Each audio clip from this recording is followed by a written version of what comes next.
Welcome back. So on this edition we'll be looking at how we can complete the dreaded activity 3 of the Unit 2 databases unit, also known as the Unit 2 Creating Systems to Manage Information unit of the BTEC Information Technology in IT Level 3 by Pearson.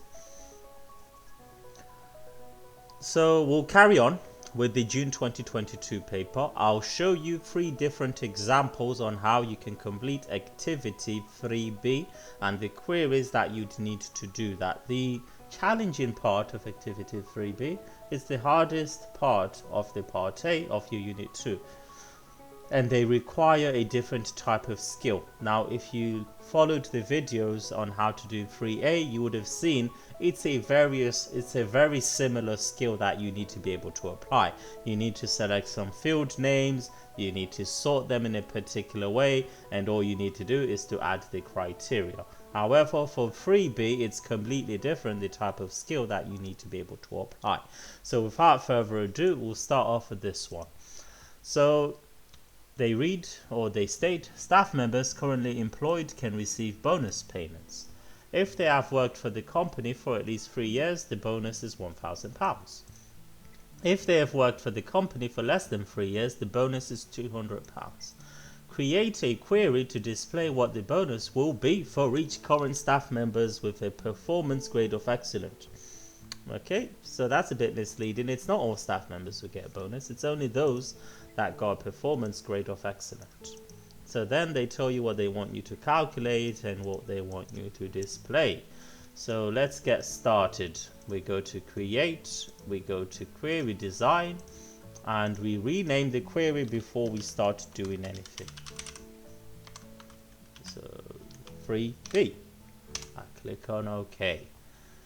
So as always, I only need to use the figure 1 table, and we start off with the easy part. We only need to double click the parts that it wants us to show, the fields that it wants us to show on the query. So here, display the staff surname. I double click staff surname. Display the staff start date. I double click the staff start date. The number of years worked, then the bonus. So this is the part that we need to calculate. So the number of years worked, how are we going to work this out?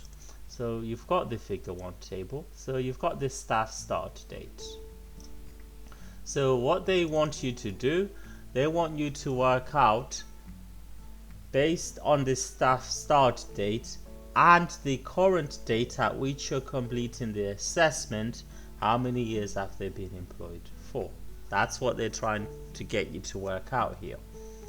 So you click an empty column on your query, you go to query design and you select builder. That's the icon with the magic wand. So I'm going to type in the name of my column first without any spaces. Whenever you name your columns, do not put any spaces, it will mess up your queries. So I'm going to name this num of years, which will indicate the number of years that they have worked. For context, this is how you name your column. That's all I typed in. So I'm going to use a function called dateDiff. What does dateDiff do? It looks at 2 different dates and tells you what the difference is. So we want to know the difference in years, so we're going to use this function. So the first part of this function is to provide the interval. So we want the interval to be in years. So you put 2 speech marks, then in between your speech marks you indicate the interval.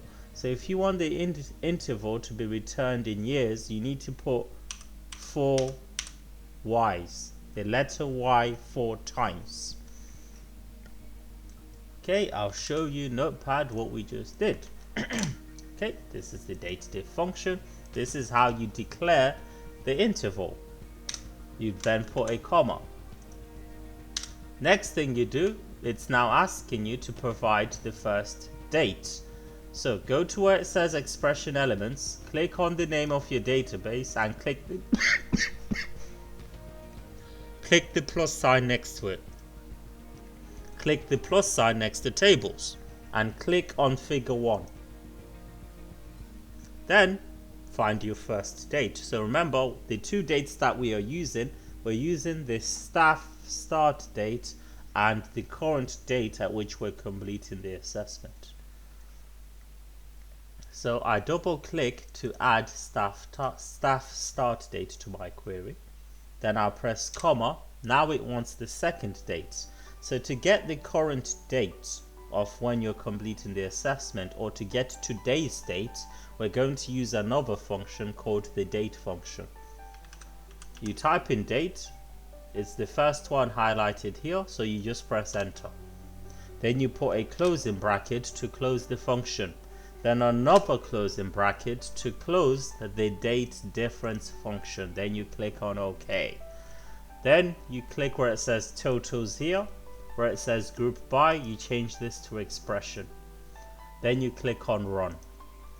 Right, so now it's showing us the number of years worked. This is correct. This is correct. For the time, at the time at which I completed the recording of this video, it would be 6 years. I completed this video on 28 March 2024. Right, let's move on with the next part of the query. So we've done the number of years worked. Now we need to indicate what the bonus is. So they told us here, if they have worked for at least 3 years, the bonus is £1,000. If they've worked for less than 3 years, it's £200. Before we calculate the bonus, we need to add this part of the query. Remember, only staff that got a performance grade of excellent are eligible to receive a bonus. So we go to design view, we add performance grade ID. So performance grade ID, oh, that's naughty, that is. So performance grade ID, if it's 1, it means excellent. I'll show you, here we go. So whenever performance grade ID is 1, the grade is excellent. Whenever it's 2, it's good. Whenever it's 3, it's average. So back to our query. So performance grade ID, so what number do we want? We want 1, because that's the one that indicates if their performance was excellent. So now if we click run, we should get less names. Okay, so now we only have 4 names. So the last thing we can do is to indicate the bonus. So we go back to our query in design view, we click the next empty column on our query, and we go back to expression builder. I type in the name of my column. I'm just going to name it bonus. Now we're going to use a new function called the if function. Normally in programming, this is how you'd use the if function. If, like so. In Access, it's with 2 I's, like that. Why it's like that, I don't know. So you type in I, and it shows up, then you press enter. So we want to say if the number of years is at least 3, the bonus should be 1,000, otherwise it's 200. So we need to type in the name of the column that's indicated the number of years worked. Just like in programming, we need to type in the name of the variable that contains the number of years worked, exactly how I named it. So mine, I named it num of years, as you can see here at the bottom. So I'll put square brackets, num underscore of underscore years, closing square bracket. So if it's less than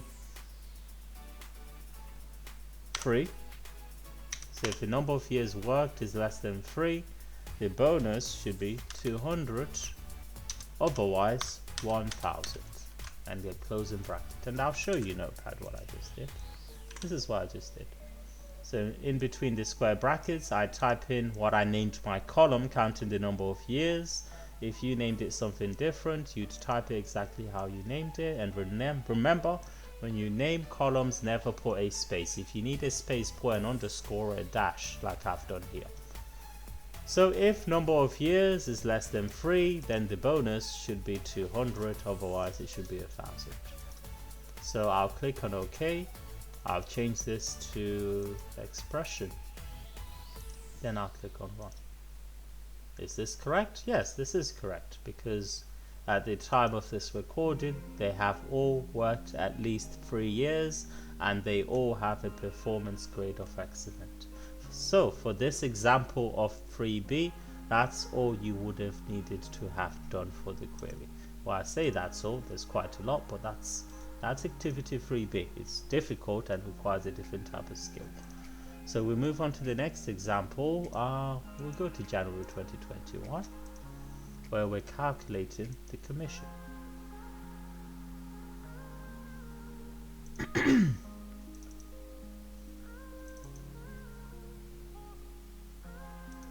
So we go to create, we go to query design, we save the name of the query using the naming convention QRY followed by the activity name, and we only need to use the figure 1 table. Right, the instructions here. The gallery earns commission for every piece of art sold. The basic commercial rate is 40%, the basic combo commission rate is 20%. Create a query that will allow the user to enter a parameter value for an artist's surname when run. Then calculate the number of exhibitions the predicted commission smart art will receive. Okay, so we always start off with the easy part, which is display. So we add artist surname, we add artist initial,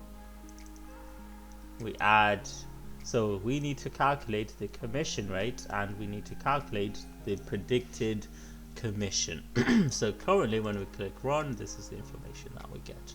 So how do we calculate the commission rate? Well, it's based on the gallery. So if we go on the figure 1 table, if the gallery is commercial, the commission rate should be 40%. If it's combo, it needs to be 20%. So we need to figure out how we're going to do this. So I'm going to use gallery type ID 1.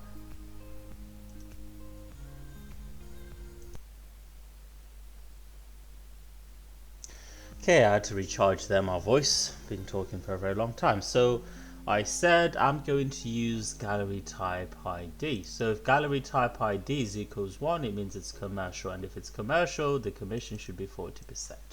So I'm going to add gallery type to my query. In fact, I'm not going to use it, just to show you an error that you need to get comfortable with.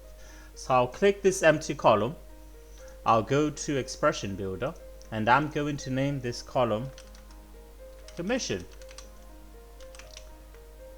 And I'm going to use the if function. So if I click on the name of my database, I click the plus sign next to tables, I click the plus sign, I select figure 1 table. If gallery ID, gallery type ID is equal to 1, in speech marks, because this is a string, I want it to type in 40%.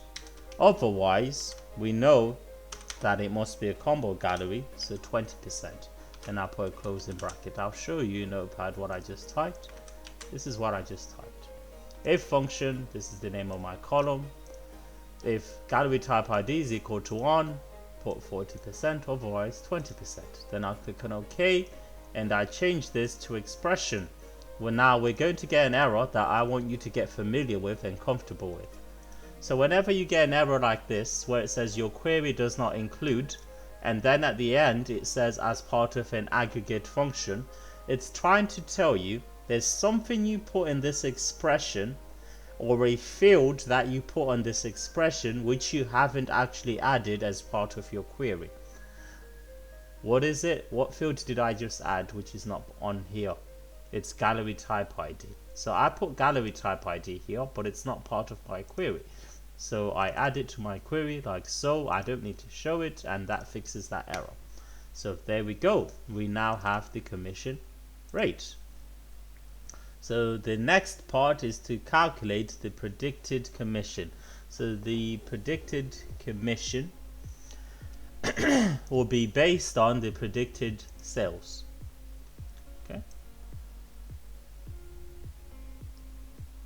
So for example, if the predicted sales is 3,695, the predicted commission will be 40% of that. Okay, so we go to design view.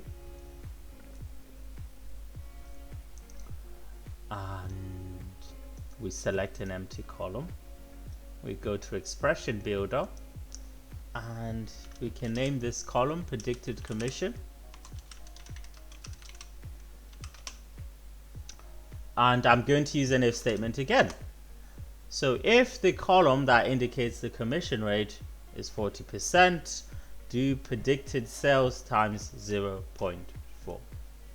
okay, so the name of my column, I named it commission, so square brackets, I type in commission. So if commission is equal to speech marks because it's a string, comma, so if that's true, it will do, I toggle this, I go to figure 1, do predicted sales times 0.4.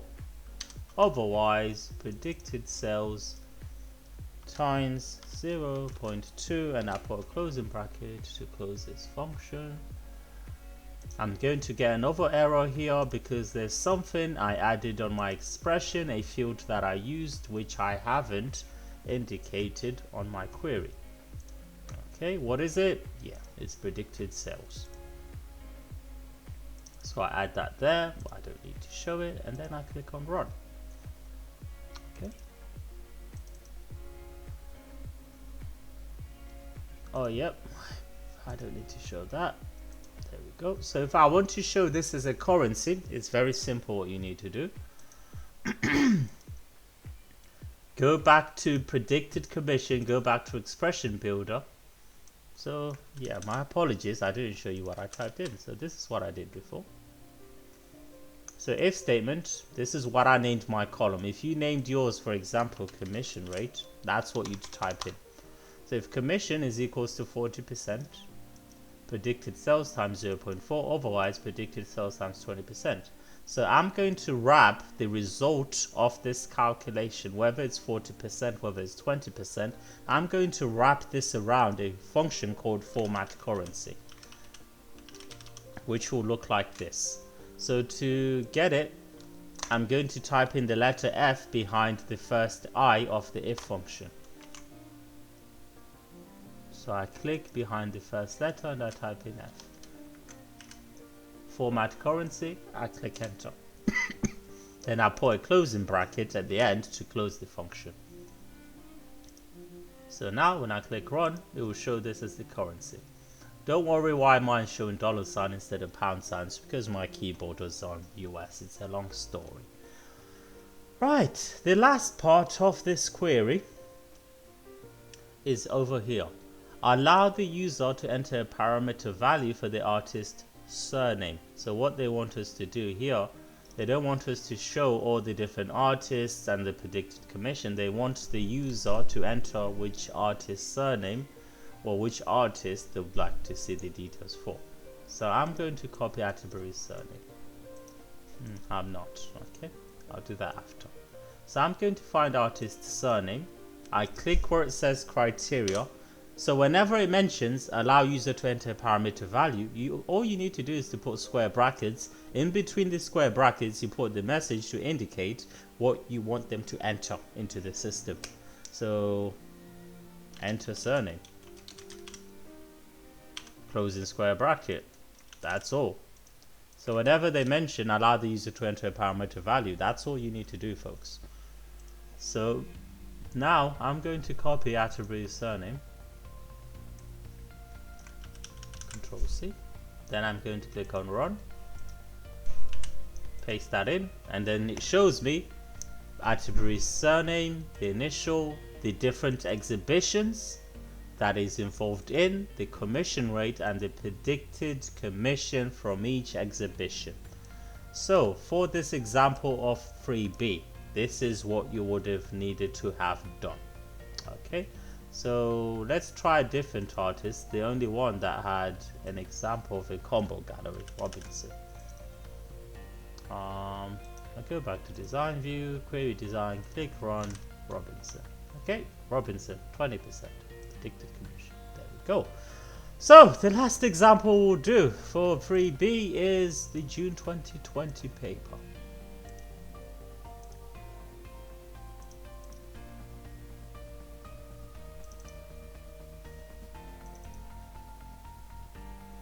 Okay.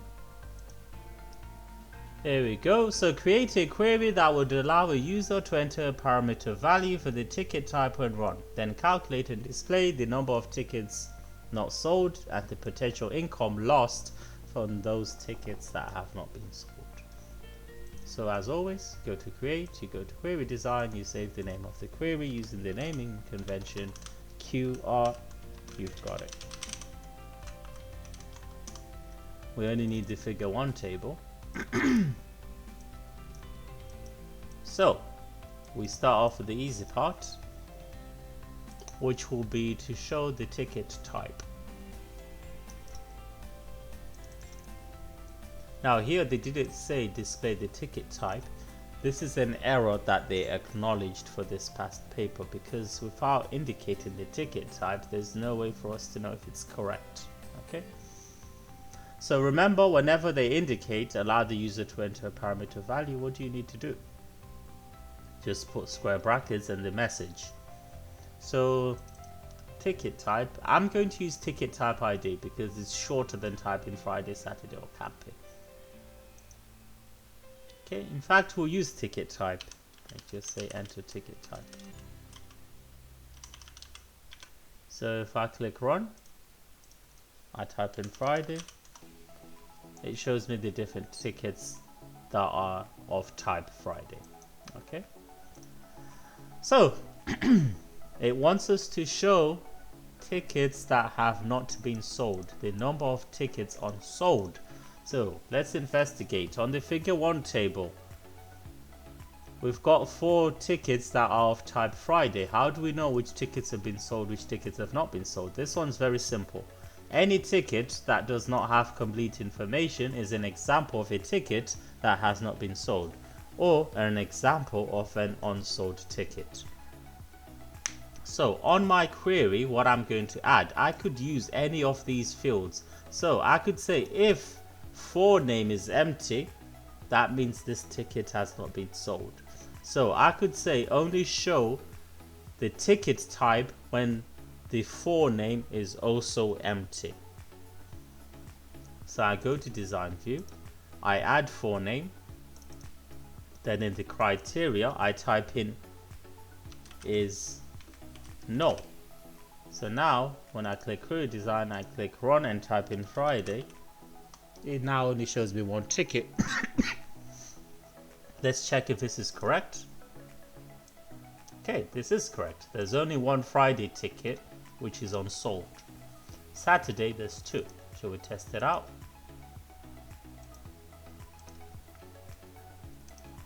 Well, we type in Saturday and we get 2 tickets. Okay, so this is working. So we don't need to show the first name because they only want to show these 2 things, including ticket type.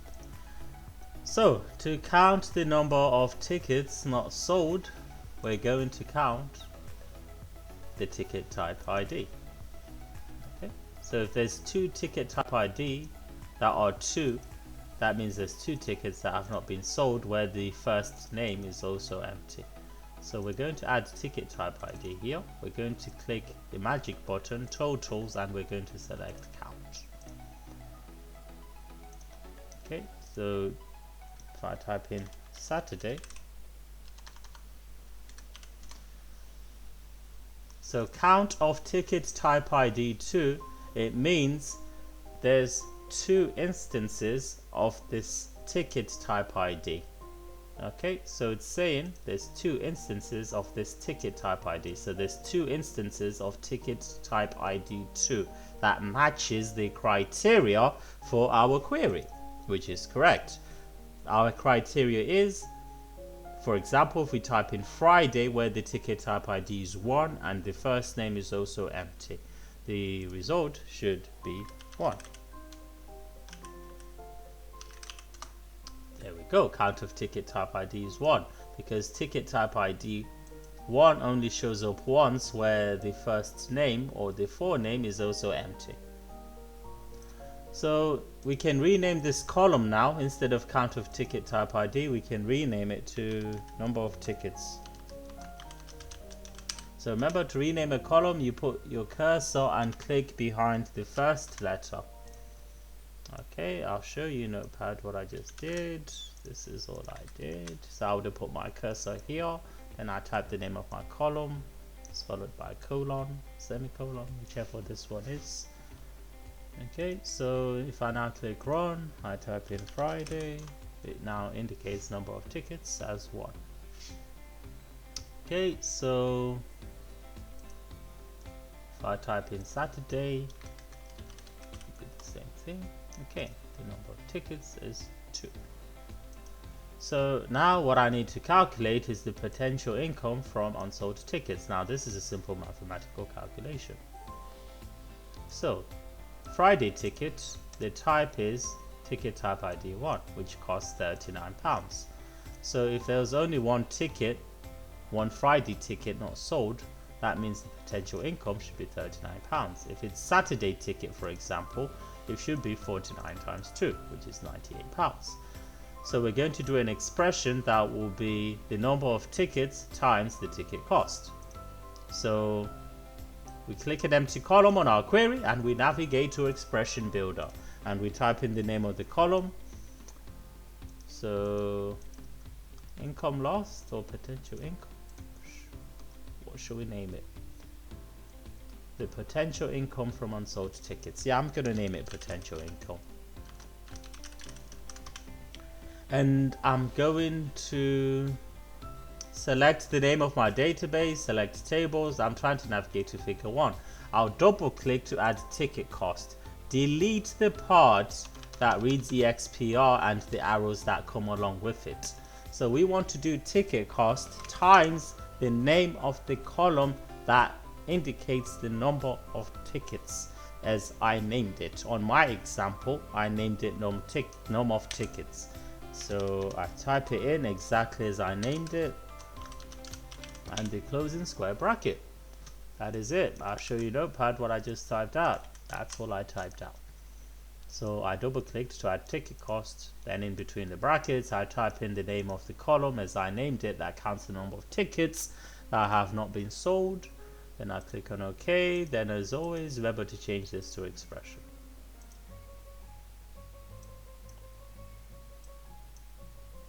Then click on run. So remember this error, it's trying to tell us in your expression there is something that you have used, but you've not actually added it to your query. What is it? It's ticket cost. Here I've got ticket type, for name, number of tickets, potential income. I don't actually have ticket cost. So I'll add ticket cost there, that will make Access happy. So now if I click run and I type in Saturday, the answer should be £98 or $98. Okay. So that's how you do this example of 3B for this past paper. So I've given you 3 different examples showing you how to approach activity 3B of the Unit 2 databases unit, also known as Unit 2 creating systems to manage information. On the next video, I'll show you how you can approach activity 3C, and as always, I'll show you 3 different examples.